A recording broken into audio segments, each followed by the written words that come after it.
Le progrès social. Après la question politique se dresse la question sociale, sujet vaste, complexe, et qui, pour être traité avec quelque développement, exigerait bien des heures. Je me bornerai à indiquer seulement les solutions qui me paraissent être les plus pratiques, les plus conformes à l'esprit de justice. Des revendications passionnées ont depuis quelque temps attiré l'attention publique sur ces questions. Ces revendications ayant soulevé des protestations nombreuses au sein même de la classe ouvrière, je ne m'en occuperai pas. J'envisagerai seulement les réclamations, légitimes à mon sens, de l'ouvrier honnête, laborieux, qui voudrait assurer sa vieillesse contre la misère, qui voudrait parer à ces éventualités redoutables que l'on nomme le chômage, la maladie, les charges de famille.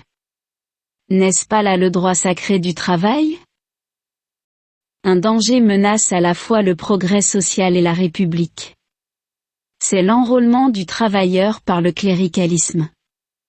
Vous n'ignorez pas quels appels mielleux la presse catholique prodigue à la classe ouvrière et l'institution des cercles catholiques d'ouvriers, les discours prononcés au congrès de Chartres et d'Angers vous donnent la mesure de ce que l'on peut attendre de ce mouvement. La masse des travailleurs a trop de bon sens pour se laisser prendre à ces pièges. Elle n'ignore pas ce qu'étaient les corporations et les jurantes du passé, elle n'a aucune velléité de les faire renaître. Quoi qu'il en soit, les républicains influents, les chefs d'industrie ont le devoir de s'occuper du travailleur, de répondre à ses aspirations lorsque celles-ci se présentent sous une forme calme, pacifique, modérée. Une grande responsabilité pèse sur les favorisés du sort, le fait qu'ils ont plus de ressources et de lumière leur impose de plus grandes obligations.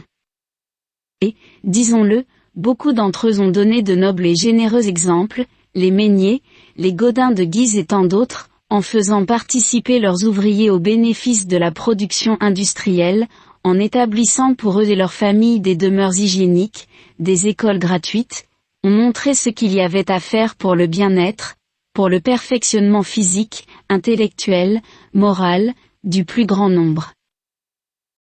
Où la participation aux bénéfices n'est pas applicable, l'association coopérative vient résoudre le problème. Là est le grand secret de l'avenir. Le principe d'association seul transformera le monde. C'est un des faits les plus remarquables de notre époque que cette tendance, toujours grandissante, à substituer l'effort collectif à l'effort isolé. Les forces se groupent, les capitaux s'associent, les intérêts s'unissent, grâce à ce grand mouvement, la société voit augmenter sa puissance, son bien-être, elle avance d'un pas plus rapide vers une répartition équitable des ressources d'après le travail de chacun.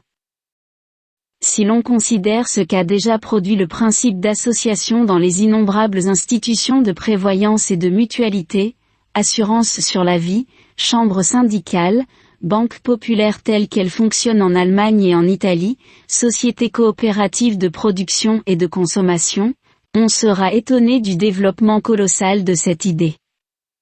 Ce qu'elle a enfanté est pourtant peu de choses en comparaison de ce qu'elle peut réaliser dans l'avenir. Cependant si, à ces créations, on ajoute les réformes en germe, les lois protectrices de l'association, les caisses de retraite pour les invalides du travail, la réforme de l'impôt, puis l'instruction à flot, la question sera bien simplifiée, si elle n'est résolue.